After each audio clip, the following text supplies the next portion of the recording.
RAV invests in district REIT. Is there a minimum that we're taking?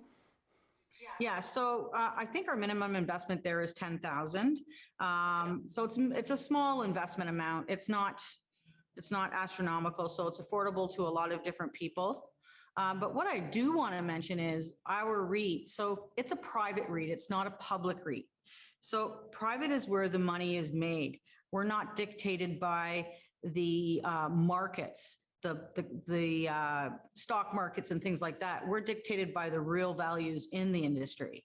And so that's a really good thing for REITs. As well, we are diversified.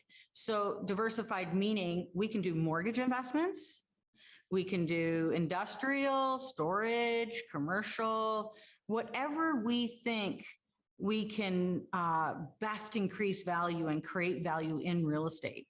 And so this is a great thing also because the REIT is diversified in many ways.